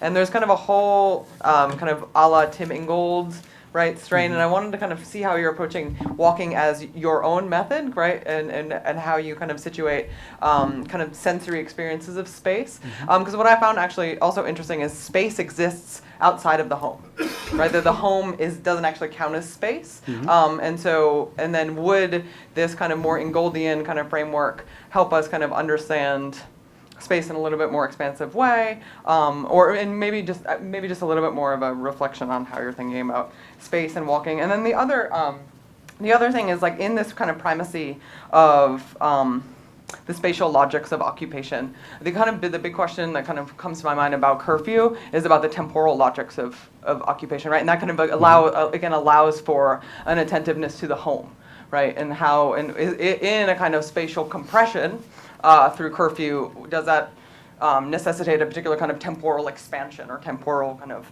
banality, right, in the space of the home, right? Because I just wanted to kind of think about a little bit more fluid sense this, this divide between house and street. Yeah. And then for Hafsa, a lot of my questions to you were in a way answered. I guess the big question is to what extent, and I know that this is actually really hard to answer, that kind of developmental logic was itself consumed, right? I mean, it was obviously the image that was put out there in the world, but to what extent was that actually what brought people, or was it kind of more essentialized, notions of the mountains and the streams and the rivers and so, because I mean, along the lines of Bazir's question too, there's I think some interesting comparative potential. I work in Gorkhaland, right, and so the way that kind of Bengal kind of asserts control and concerts control over Darjeeling and over Nepali-speaking peoples is a particular kind of developmentalist image, right? That Bengal built this, Bengal did this, right, and therefore there's and that kind of exists in tourism images as well. So one at the back, and then Brigu, and then we can respond. Sometimes you use the word militant, sometimes insurgent. Are you using it interchangeably? Is there a particular reason for choice of words? Brigu? Okay, let's answer these, and then Brigu will have a little comment. Thank you so much. I think one of the ways of thinking temporally about curfew is that it stops time. What I found in my experience, every time, I don't know why it happens, every time I go there's a 3-month-long curfew, and I also get stuck in time. I can't do any of my work. And I found Craig Jeffrey's work quite interesting. Although he works in northern India, in Meerut, and talks about the time past, many youth actually have a really hard time staying at home. It's like it makes home sort of a space of anxiety rather than a space where you throw away cares. They want to go out. They want to experience street because streets are not the same. There are some streets which are occupied where the military is like in the bunkers and stuff. There are inner lanes, which are still spaces where people can navigate and carry on everyday life. So there are streets which can be homely, and there are streets which are occupied, which are spaces that have to be liberated, that have to be freed. So walking as a method for me, because I grew up in Kashmir, I remember the transition from late 80s to early 90s when suddenly curfews came back in full force and we couldn't walk anywhere as children. And suddenly this whole Kashmiri parenting stepped in, not to look, don't do this, don't do that, don't go here, don't go there. So everything became, as I said, Bembe talks about this recoding of the space as space of control and space where you can freely go. So when I said that walking is a moral opposition to occupation, this is where I want to reinforce what I said earlier to you about it is not about it's simply a human right the way human rights discourse presents human right. It is about an assertion of articulating a moral vision of what an occupation-less Kashmir would look like. A space where people could freely go here and there. Conceptually, of course, you could think about Mary Douglas's work on home I think I would sometimes try to think more in terms of grounded situations in Kashmir where some of these categories kind of shift meaning. They don't hold the same valence that they would normally hold in anthropological literature. And this is what work in conflicted spaces does. You have to rethink these anthropological concepts entirely.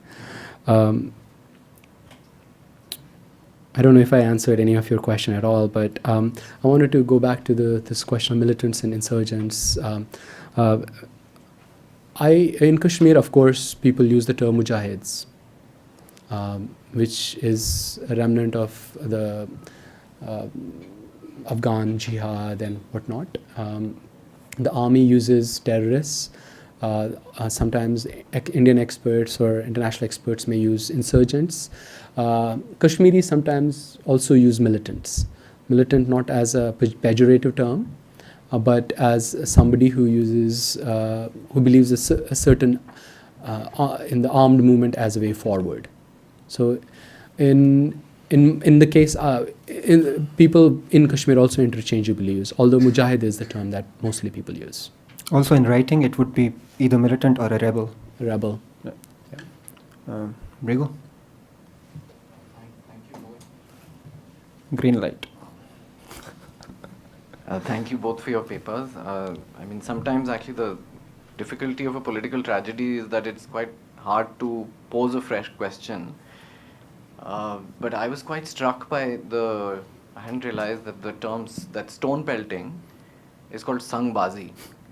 And I found that quite noteworthy in as much as it cognate terms in Muslim cities like Delhi or Hyderabad or urban culture would be like kabutarbazi, for example, which is harder to translate, but it's these pigeon competitions among local neighborhood people where you have a flock of pigeons, and so in Indian cities you'll often see these flocks of pigeons competing with each other, and that's pigeon racing or whatever. Kabutarbazi, very important part of Delhi urban Muslim cultures. So sangbazi, if one thinks of it as a street confrontation with, I was quite struck by the historical depth of the joke they make, that 1500 rupees and a plate of chawal, which is quite profound in a way. So I'm wondering two smaller and larger questions from that if we think about how Kashmiri subjectivity is expressed, or what are the modes in which it's understood, then in a way there's something I find a little too predictable about, say, the move to Agha Shahid Ali, whom one loves, of course. But that form of suffocated melancholia is one very kind of way in which certainly a convincing account of experience can be given. But are there other ways in which we can understand political mood? And I think in your material, if we think of sangbazi, if we think of like the coded mappings of the street where people are giving each other secret signs, and we think of that as not only weapons of the weak, but as a form of urbanism of a sort, occupied urbanism or something. And we think of it in the mode of that, how would this mode of life be expressed? Even in the mode of like you're interested in cultural forms or how it's expressed is like in dark comedy, like that great Palestinian film, which name I'm forgetting, in which all that happens is they wait. It's one of the best Palestinian filmmakers. And in the context of Kashmir, I'd asked our friend, mutual friend, Basharat Peer, wrote this Haider. And what I was really disappointed with the film was that the only good joke, not even a good joke, the only joke he came up with was the AFSPA and the two Kashmiri boys tell each other ki yaar AFSPA ne hamara chutzpa kar diya. So I told him that all this knowledge of Kashmiri subjectivity, and this is the only joke you could produce, that is a real disappointment. So my question is that, is there a different mood that you might sense, which has a seriousness to it also? In the sense, if you're asking a basic question of how Kashmiri subjectivity might be understood, not only in the mode of tragedy and suffocation, but something else. And the seriousness or political seriousness of it would be like if you take a book like Oscar Verkaik's, that Fun and Militancy. Correct. The way he's saying that there is a way in which young people join militant movements for a sense of adventure and for something which is sort of an escape from a suffocating situation, but is a form of a like picaresque journey of a sort. So that would be my question, would be that there's too common a way in which Kashmiri experience gets overwritten by a particular kind of tragic, melancholic mode, which is certainly true and undeniably so, of which Agha Shahid Ali would be a great exponent, certainly. Although even he has so many different moods, so it's not only the mood that's most often cited is that of tragedy and melancholia. So anyway, so maybe you're onto something else, a form of urbanism, and maybe there's a different way in which Kashmiri subjectivity could be understood in this other mode, which is not to take it any less seriously? Yeah, I think that there's a lot of dark jokes that Kashmiris make. Of course, if you watch one of these sangbazi confrontations, street protesters are always making jokes about Modi, and they're very attuned to what is happening in India. They talk about his mother, his sister, a lot of those things. But of course, there's the larger material that you work with is the one that people tell you every day.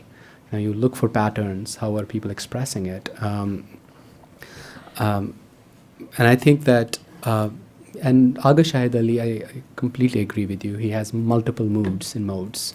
But I'm interested in the way he also gets appropriated by his Indian interlocutors and the Kashmiris. It's so fascinating. For many Indian interlocutors, he becomes this melancholic voice of Indian secularism, that who had this cosmopolitan vision and could be appropriated for that. But Kashmiris, including Basharat, have used his work to kind of sabotage, in a way, subversively his work. Like Curfew Night, Basharat's title comes from Agha Shahid Ali. So I'm interested in that too, like how Kashmiris are using these works as well. And I mean, I think, can I quickly finish this thought? Yeah. His most important book, some of my Kashmiri friends, they bought, there was this Delhi publisher who published A Country Without a Post Office, and he had like hundreds of these books published, and nobody was buying them. And it was like 100 rupees each. And two of my Kashmiri friends bought all of them en masse and started distributing them. Because that was the most profound work Kashmiris found, not some of the other ghazals where he talks about In English. In English, Begum Jahan and stuff, which is also like, okay, I don't know how to tell jokes about occupation, honestly. But Kashmiris do appropriate these things in their own ways. I mean, and one of the ways in which the term Sangbazi is also used is in sloganeering. So in 2008 and 2010 and even later, one of the slogans which was also common was, so it's always asked what kind of azadi people want, right? So they would say Sangbazon wali azadi, right? This azadi of Sangbazis. Yeah, Mazira. You can finish your thought. That's it. Well, I just wanted to follow up on, I think, what has resonated in some of the questions and see if I can articulate this properly. In a way, you have before you this extraordinary challenge of giving an historical and a contemporary account of context in Kashmir. One which has been well traversed, right? In a way, it's really familiar, as Raghu said, political tragedy that can one give a fresh account of.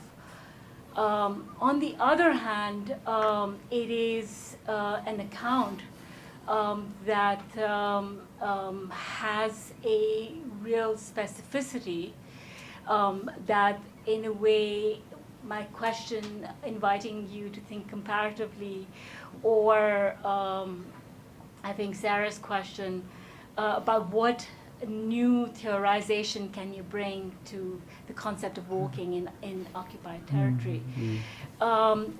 This is quite a challenge, right? In a way, how do you give a historical or a political account that isn't following a well-traversed trajectory? At the same time, you have this huge burden of having to articulate this specificity outside of already well-rehearsed tropes.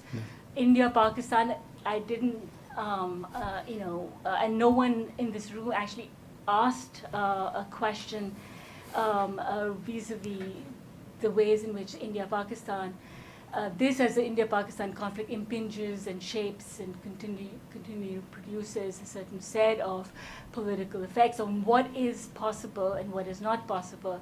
So in a way, what's driving, I mean, what are you as scholars trying to think through and offer a way to speak and write about this region in specificity, a hope to achieve?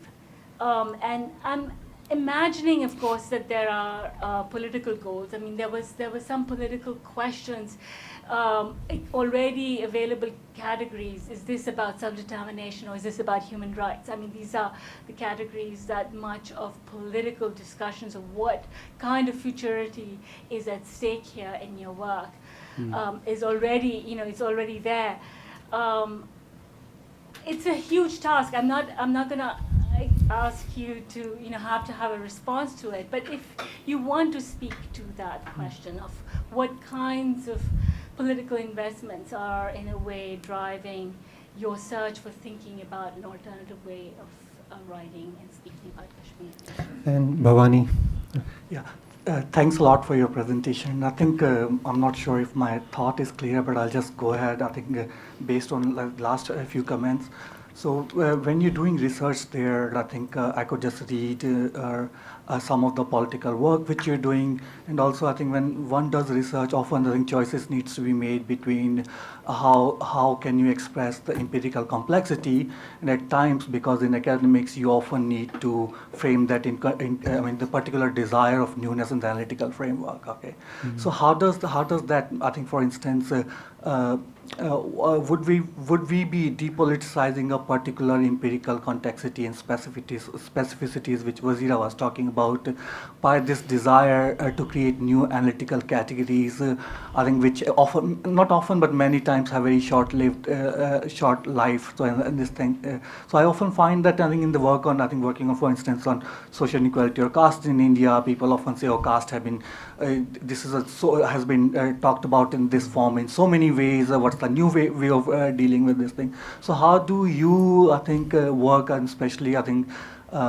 valuing the empirical, and I think I was just also slightly confused, and maybe you can talk about it, because you started talking about Kashmir as being not talked about too much, and I think Brigu briefly mentioned that this is the dominant trope through which has always been spoken about. So there's a contradiction between, is Kashmir being talked about or is not being talked about, and according how much it is being talked about. So I was just wondering, because I do feel sometimes, especially, I think, and I do value both the analytical, empirical, ethical work which both of your research is doing, but this desire, I think, and especially the distance of US from South Asia, I think many of the time, I think that empirical complexity gets lost in this desire for, I think, just going high, framing that kind of empirical complexity in a particular political, philosophical or analytical idiom.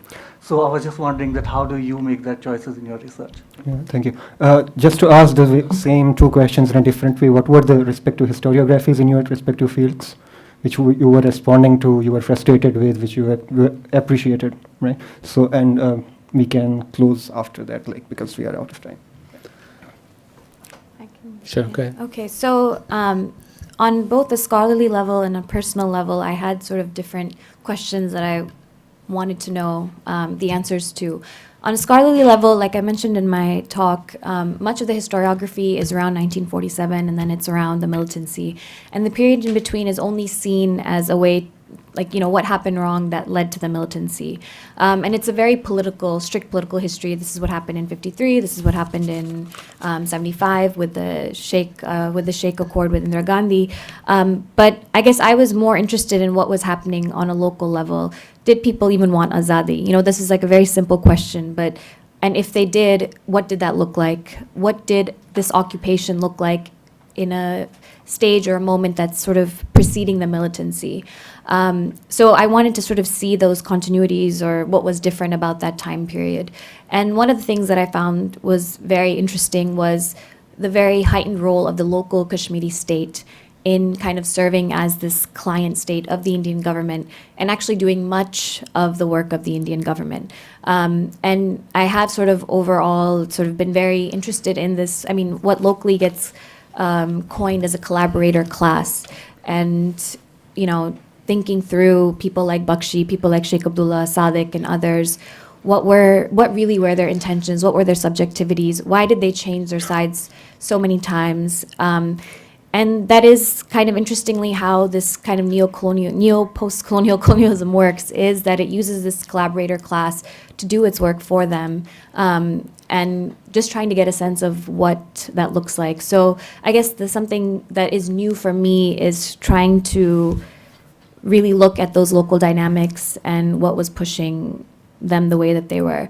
But the challenge with that then is that it's almost like you're giving a free ride to the Indian state, where you're saying that, no, this is actually all about local issues and the state doesn't have that much, you know, India's just kind of becomes a side observer, which is obviously not the case. So that's something that I'm trying to think through, is how do I really try to specify what's happening on the ground locally while still keeping that Delhi, Srinagar kind of analytic in mind. Is there anything else? Yeah, I think that's all I wanted to say. Okay, so I think one answer to some of these questions is that